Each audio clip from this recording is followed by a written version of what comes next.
Welcome to Episode 2 of Forward in Recovery. I'm your host, John Farrell, certified addiction recovery coach and self-empowerment coach. I wanted to get this podcast out last week due to a series of Lemony Snicket's unfortunate events. I did not. But I've been practicing radical acceptance this week, so here we are. The topic that I wanted to discuss in this podcast was what I wanted to call cutting through the noise. A topic that I thought would be rather easy to discuss. However, as I started doing my research, cutting through the noise for me became getting lost in the noise. Let me back up. When I got sober in 1988, there were very few choices in terms of sobriety. In terms of rehabs, there were very few choices. Betty Ford Clinic existed for people who have money, like Steven Tyler.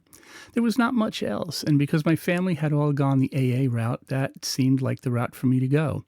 I did not go to a rehab. I went straight to a meeting at that time.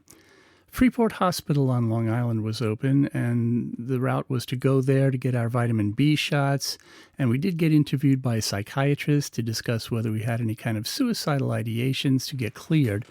After that, it was pick your AA meeting and off you went. Today, in terms of 12-step, there is AA, NA, MA, GA, Dharma Recovery, and a whole host of A's. There is also Smart Recovery, and something called Rational Recovery, which Smart Recovery branched off of from a few years ago. Rational Recovery is actually a book which espouses the idea that you do not need to go to any type of meeting at all, just read their book. There is also something going around which is quite interesting called #SoberCurious. There's something else called Dry January, which has evolved into Dry February. I'm sure the dry is continuing. All of which I think is wonderful to see, bringing awareness to the alcohol problem. Because when I looked at what is being done statewide about investing money in recovery, these are some of the statistics that I found.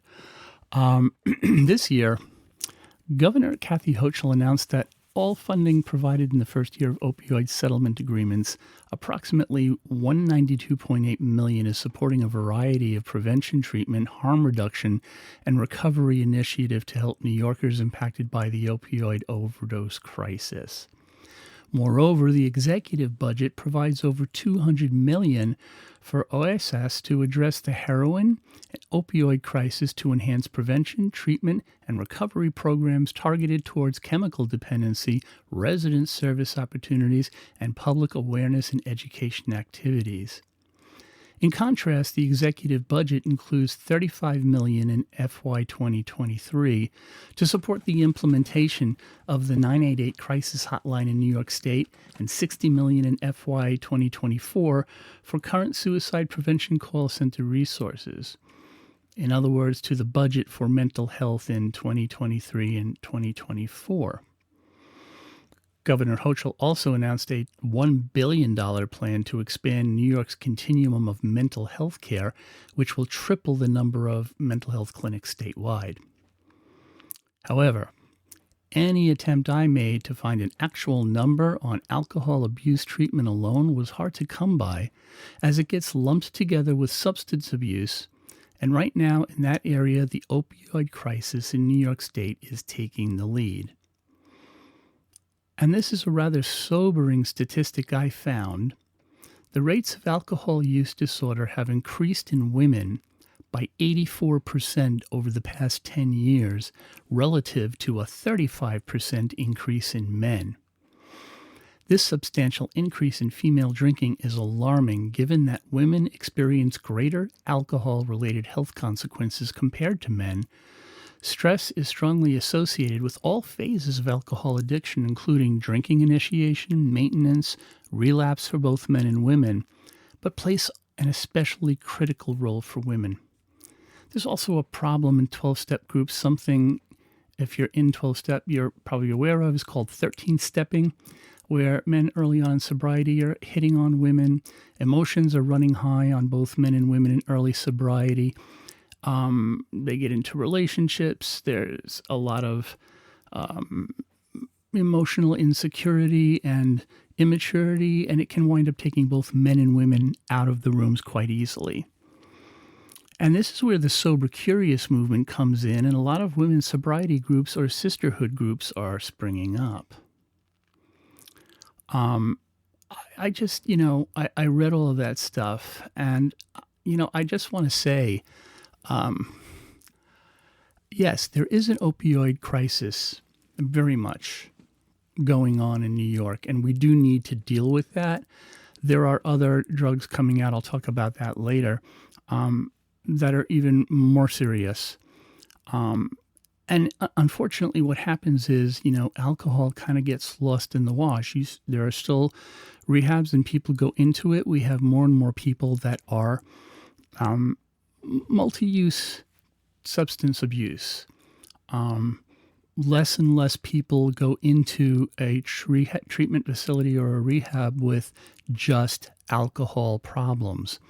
So I fear that the drug part of the treatment plans is taking a front step, but alcohol abuse is taking a back step to that. When I started doing research this week, I made the mistake of clicking on a sponsored ad in Instagram about controlling your drinking. Next thing I knew, I was deluged with advertisements promoting hypnosis apps for controlling your drinking, soberish drinking. You can stop your drinking in 30 days. You are not an alcoholic. Sober Sisters, and myriads of other advertisements encouraging me to either download their apps or send an email in or tap on the icon and learn more. How absolutely confusing it must be for anyone today who is considering themselves to possibly be someone who has a problem with alcohol in their life, or even just wants to cut back. Now, I'm not saying that all these are bad. Some of these are run by people who have certifications in recovery coaching, and by all rights, as sober coaches, we have the right to charge for what we do. I charge for what I do, and we all have different approaches on how we coach or how we approach coaching. I want to read to you some of the different ads that I snapshot. By the way, I'm still being inundated with these ads. One group that I particularly liked, and I have followed some of these groups, because one can always learn, and it's interesting to see. One of the female groups actually invited me to their broadcast channel, even though I'm not female.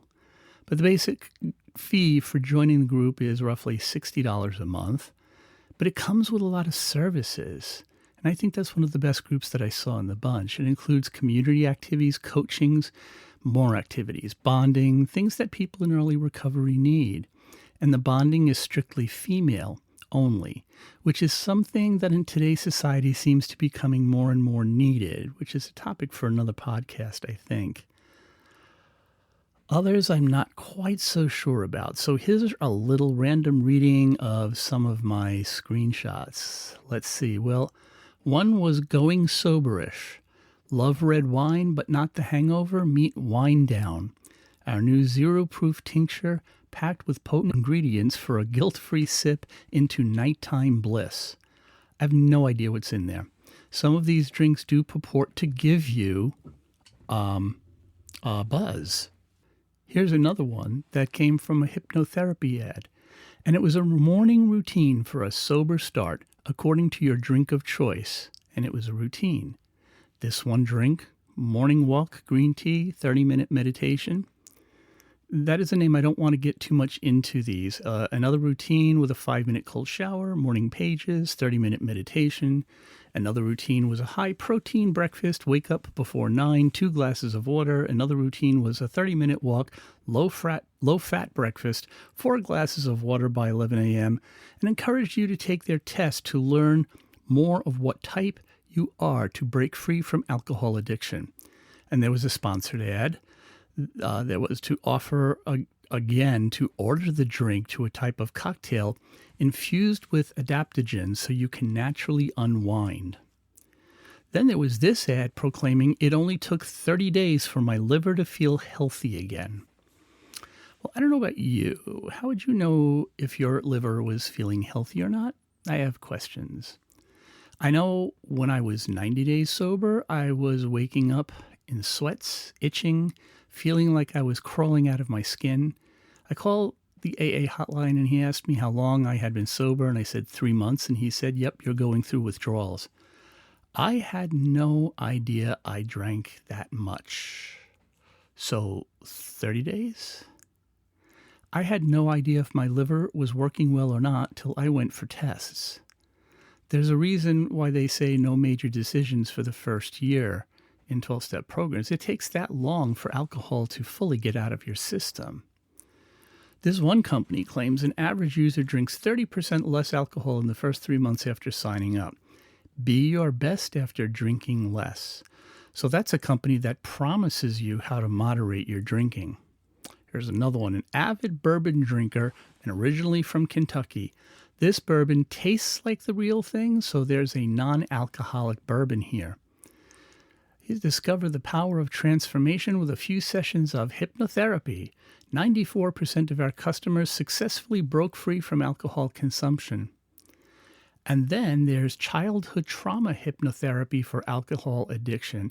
And this company was looking for 50 ladies aged 40 to 54 struggling with a bad drinking habit. I find it interesting that a lot of these ads and companies are targeting women. And why are they targeting women? Well, what did I read you before about the statistics of women drinking? In this one Recovery Center online post, according to the National Institute on Alcohol Abuse and Alcoholism, more than 5.3 million women ages 18 and older have an alcohol use disorder. Approximately 1 in 2 women of childbearing age drink, and 18% of women in this group binge drink 5 drinks per binge on average. Excessive drinking can interrupt the menstrual cycle and lead to infertility. Women who've been drinking are more likely to have unprotected sex, increasing the risk of unintended pregnancy and sexually transmitted diseases. Women who drink while pregnant increase the risk of fetal alcohol syndrome, which can cause mental and physical birth defects. Women who drink while binge drinking dramatically increase the risk of sexual assault, especially those living in a college setting. More than 45% of adult women report drinking alcohol in the last month, and 12% of these report binge drinking. So it makes sense that all of these ads are targeting women, vulnerable women. Well, here's another one. Why drinking less helped me stay more present with my family? It goes on to say, when we're traveling, find a delicious replacement for alcohol. And again, some of these ads just happen to have some type of elixir or drink they can sell you that are, fun drinks, things that give you some kind of buzz without alcohol in it. Here's another one, the 10-day alcohol detox plan. Here's one that talks about replacing alcohol with kava, and I'll talk about kava in just a minute. Here's another one, how I cut back on drinking without going cold turkey. It brings up the whole dry January concept. I couldn't completely stop, too scary. And this is an app that helped them do it. She says, better relationship with my kids, better thinking, better sleep, better memory. Install app now. And this particular ad is followed by 227,000 people. It's kind of mind-boggling. I mean, how do these people know what they're really getting into? Or is it good? Do the people really know what they're doing that are advertising this? So these are 2 that I really liked. Here's one group. They have multiple support circles each week hosted by a certified coach. Like that. Journals and workbooks. Like that. Connected with like-minded women in a private space that isn't on social media. Really like that. Exclusive ACG guides to navigate life. And sobriety promo codes for members only, and a Sober Girl book club. I mean, I like all this stuff. So some of these things are really good. Here's one that took an entirely supposed scientific approach and tells you how alcohol robs you of all these nutrients in your body that you need to function properly. So if you take their nutrient powder or supplement drink, it will replace these nutrients that you need to stay healthy. Not sure if it does anything to address addiction or just allowing you to feel better the day after drinking. It just helps your body to produce the enzymes it needed to metabolize alcohol differently. Right. There's an app that says you are not an alcoholic, but you should quit drinking. You're just someone who drinks too much at the moment. I think I've heard that before. I think my favorite ad, targeted at males, was this alpha male, really built, wearing a baseball cap, backwards of course, talking about alcohol. He says, "It has robbed you and your business. It has robbed you as a leader. It has robbed you as a man, yet for some reason you keep going back. You tell yourself, come Monday, I'm done. Come this holiday, I'm done for the week. I am done. But the time comes now." Now he's walking towards his big car. "I want you to consider this for a minute." Now he gets into his car. "What would your life be like if you could just drink like a normal human being? What would your life be like if you could just have one cup in your car and not worry about drinking and driving? Let me tell you what I'd be like now." He puts his cool male macho sunglasses on. "You'd be confident. You'd be powerful. You'd be happy you did the math. So I question you today," as he drives away. "How much longer will you allow yourself to be robbed? Rob your wife, rob your kids, rob yourself, rob your health? I imagine if you're like me, you're over it. So if you're hung out with me, my question is simple. What are you going to do about it? I put together a brief 12-minute video to show you exactly how I did this, how thousands of men have done it, and how today you can do it. But it requires you to make some commitments." And at the bottom it says, "Master your drinking, reclaim your family and marriage." I have to say, it was very hard not to laugh watching this advertisement. I mean, I guess there might be some men that might respond to that. I don't know. Hard to say. Anyway, getting back to this kava thing, in the ad, it reads some of the bad things about alcohol, and then it shows a kava beverage saying blissful, cheerful buzz that helps you feel relaxed, promotes mental clarity, and boosts cognitism, non-addictive, aids sleep, and makes you feel more social and chilled out. So, kava is a drug made from the ground roots of a plant found in the South Pacific. It's taken as a drink, supplement, or an extract, and long-term kava use may be associated with a range of problems, including apathy, weight loss, and liver damage. So isn't it funny that they're selling a drink or supplement that can possibly cause liver damage? Same thing alcohol does. As a person in recovery, I'm also concerned about the trigger factor in non-alcoholic substances that might cause a similar reaction that could possibly be a trigger leading to an episode. Also, speaking of other drinks, such as kombucha, which actually does contain some alcohol in it, and it varies by manufacturer since the field isn't regulated. And depending on the amount of time that it's fermented, the amount of alcohol in kombucha can vary. I think it's, 1 to 3% or something like that. With non-alcoholic beers, which we used to call near beers, can have something like up to 5.5% alcohol in it and still call themselves non-alcoholic. So what's the moral of the story? Read labels.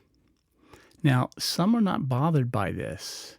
For other people, that could be a trigger. And none of these ads talk about these kinds of things.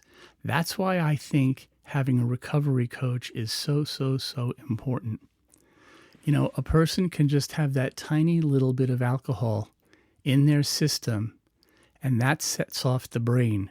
It sets off the dopamine thing, and the next thing you know, that person's like, I don't know why, but like, I'm really like craving a drink.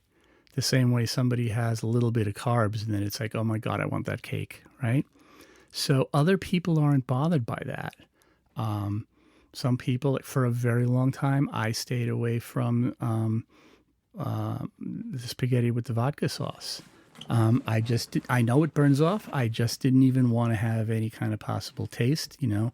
Now, after a long time, it's like, okay, I'm cool with it. It doesn't bother me. But in the beginning, I checked things and found out that, like, you know, mouthwash with alcohol, stay away from it. And I used mouthwash that was non-alcoholic. had no alcohol in it. So you have to really read labels. I'm not going to talk about it today, but I have another story in recovery where I was looking for a non-alcoholic drink and had something added to a drink when I was on tour in Australia that wound up having alcohol 45% by volume, and bitters and lime. I was drinking bitters and lime and club soda. When I came home, I was looking for agnostic bitters, and lo and behold, it has alcohol 45% by volume. And it's like, I should have realized, because the minute I had that drink, my body lit up like electricity. And, thank God I was like over a year sober, and I was like, oh my God, do I have to start over? And my sponsor said, no, you didn't know. It's okay. And that's when I really, really learned read labels, because you never know. But getting back to my original point, some of these things can be a trigger. So we're drinking something that we think is healthy. We're drinking something that's non-alcoholic, but if it's giving us a little buzz, or if it's chilling us or relaxing us, maybe we need to go deeper and find out why we need to have that to be relaxed. What's going on underneath? That's where we need to dig. That's why, the work that I do with my clients, it's like, what's going on? It's like, is that a coping mechanism for you? So let's dig and find a better coping mechanism. So it's like, you can just relax and have any kind of drink, and you can be relaxed. You don't have to find some kind of thing. You don't have to worry about what you're drinking at a party because what other people think. Those things just become a thing of the past, a thought of the past, And that's why I think that having a recovery coach is so important. I mean, at the very least, a recovery coach usually has a personal history in addiction and recovery, as opposed to, say, a therapist who may or may not have that experience. And if they do, they usually will not disclose it. Another side note, recovery coaches have different approaches.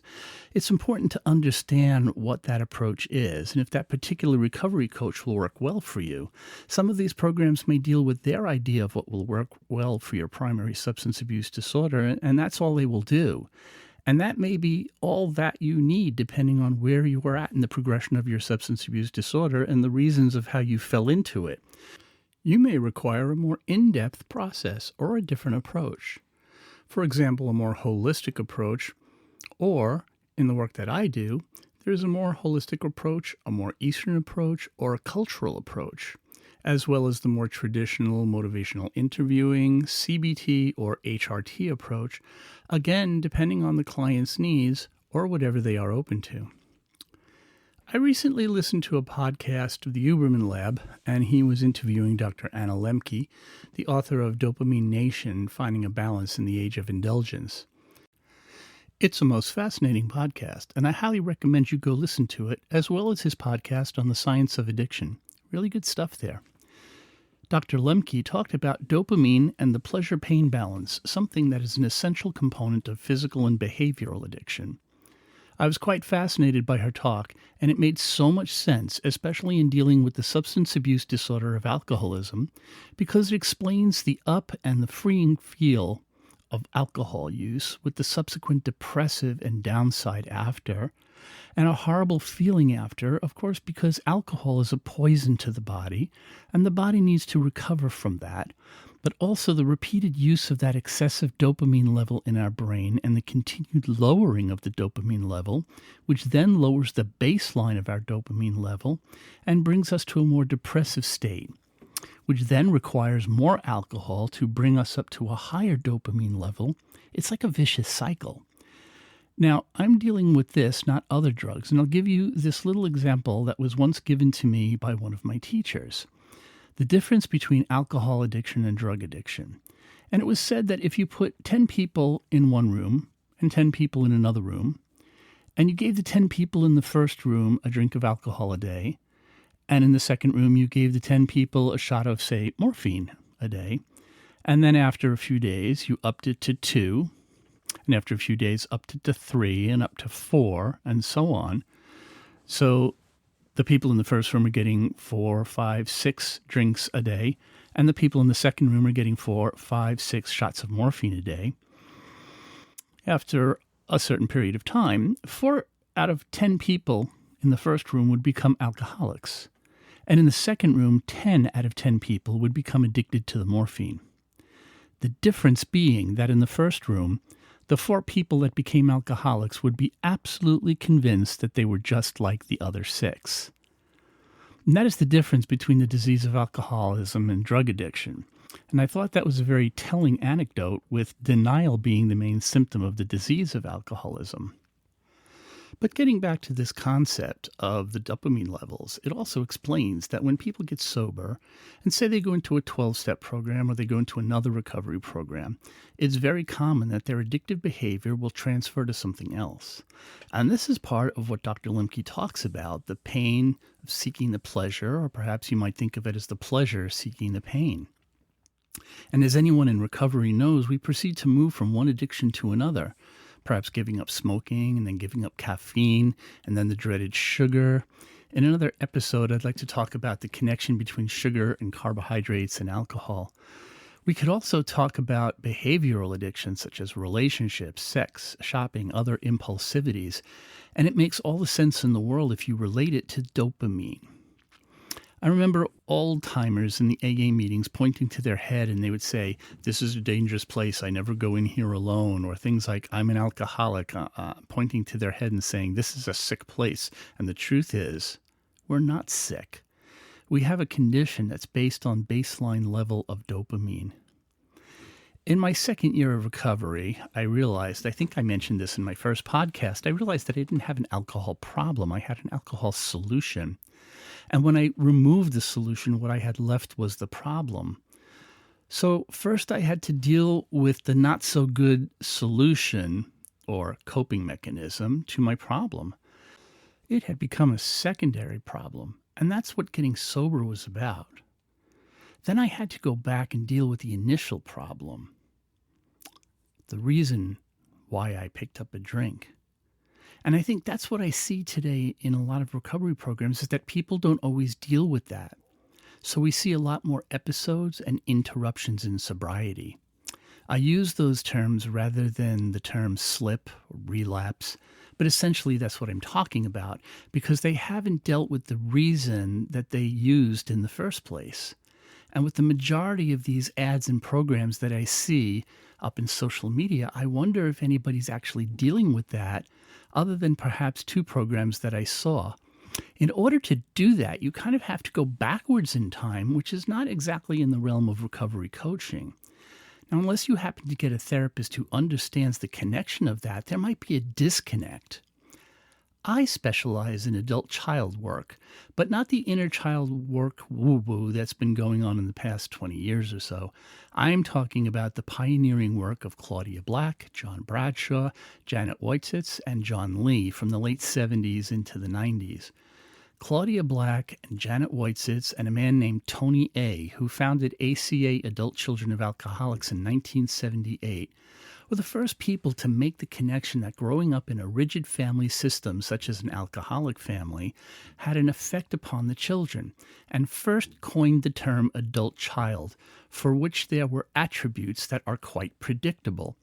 John Bradshaw came along with his book, Healing the Shame That Binds You, and broke it wide open with how much shame existed in these family dynamics that set in stone the no-talk rule, the no-feel rule, and set the stage for horrible coping mechanisms that worked as a child and completely failed us as adults in his PBS national series on Channel 13.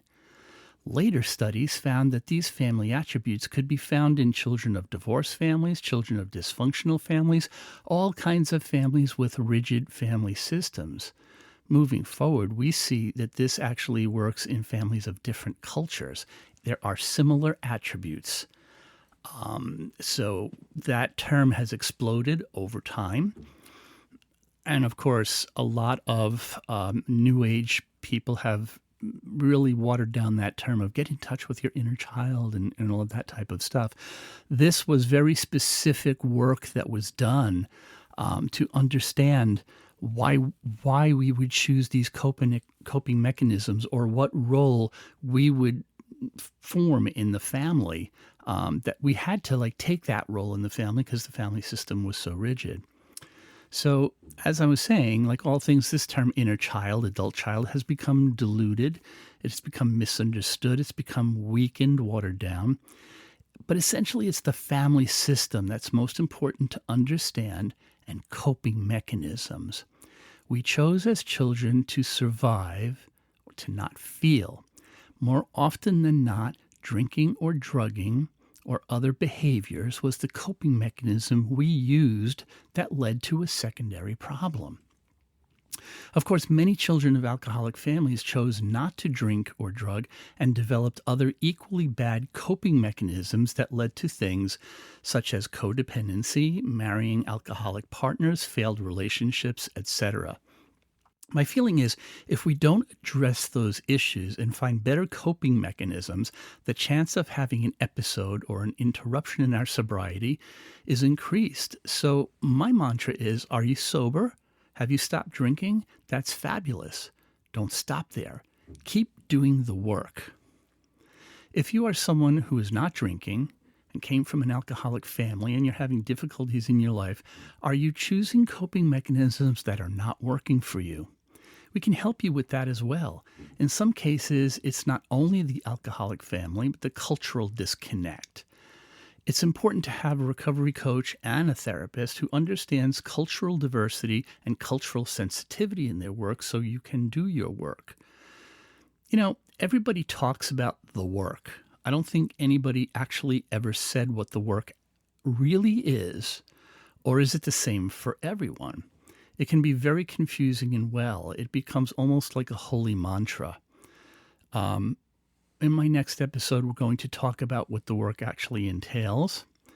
I would be really curious if anybody who hears this podcast, I would love for anyone in recovery, or even if you're not in like an official recovery program, just to write in to my email, jpfarrellcarc@gmail.com. That's jpfarrellcarc@gmail.com. If you follow me on Instagram, which is jpfarrell_recovery coach, you can send a message from there on the board and describe what your work is in your recovery, and I'll read those out on my next session. So in my next episode, we're going to talk about what the work actually entails. And I'm interested to hear from you because I think for everybody, that term is different. I also think for newcomers, the term, when they hear that, just do the work. And, you know, a lot of people are still kind of in a fog as they're like dealing without their coping mechanism, i.e. the drug, the drink. And they hear the work and they're absolutely clueless, and people just go, keep coming. And it's like, what? I know that was that way for me. And it took some time before I was able to like figure out what's the work. What does that even mean? I know when I go to meetings today and I stop in and I hear that word, I kind of chuckle because, you know, I get it now, and I get that meaning, and it's such a vague word, and I wonder how does anybody get that in the beginning? So I would love to hear from you all what you think the term I do my work for my recovery, what does that entail for you? And there is no right or wrong to this. If it works for you, that's great. There might be ways to improve your work or find new ways. I'm always open to new things. I have a little joke that says, taking ideas from one person is plagiarism, but taking ideas from many is research. So I love to do research. This is how I approach the work that I do as a recovery coach. I want to hear what the history is with my clients. I want to know about that. I want to know like your story, where you come from. I want to hear the story, and I want to validate the client. And I want to hear about their goals, where they'd like to be, what they want to do. And I want to support them in choosing their path of recovery. There are so many.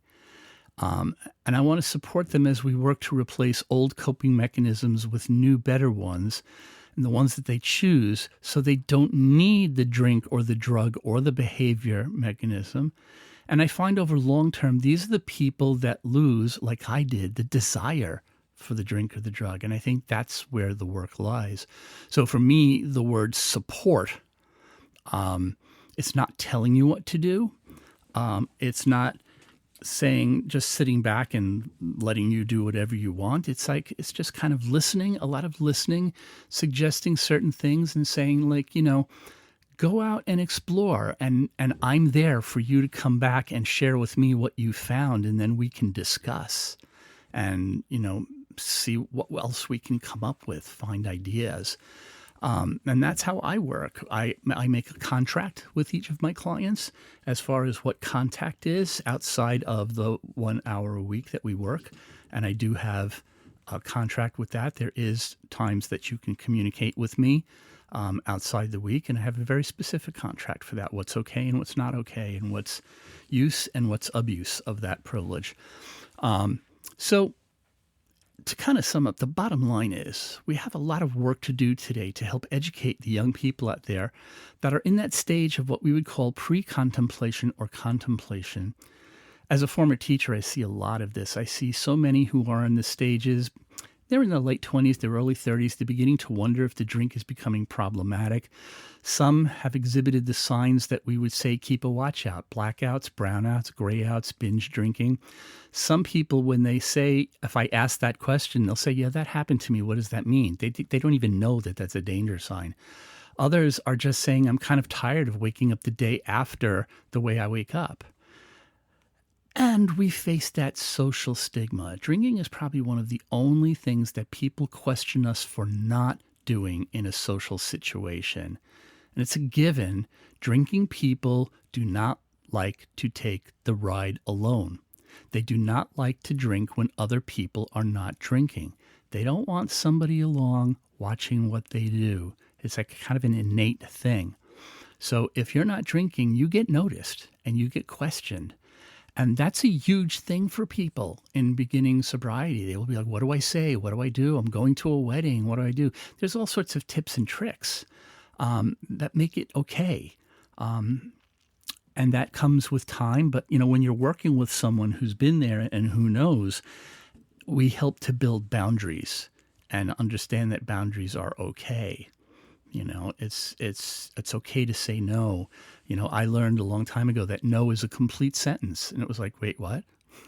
So, it's like looking back on the history of America, America's had a huge drinking problem all the way back to the 1700s and 1800s. Lincoln knew it during the Civil War.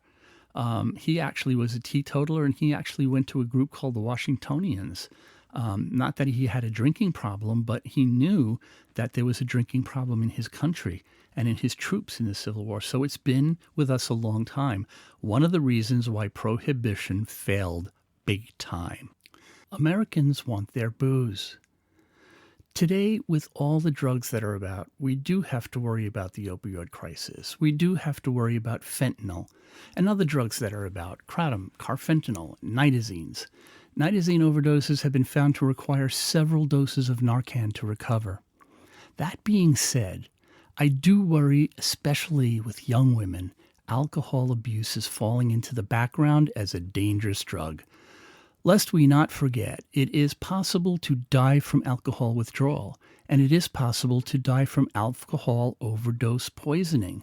So let us not forget that alcohol is indeed a dangerous drug.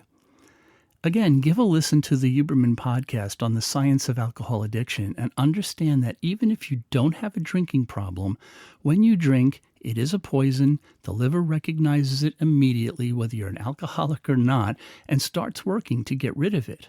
And it has an effect on your body over time. An ounce of alcohol is an ounce of alcohol. It's a poison. Your body's going to suffer effects from your ingesting it.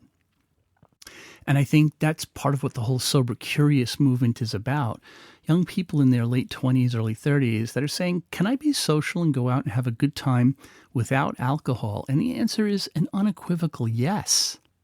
I've been sober for 35 years.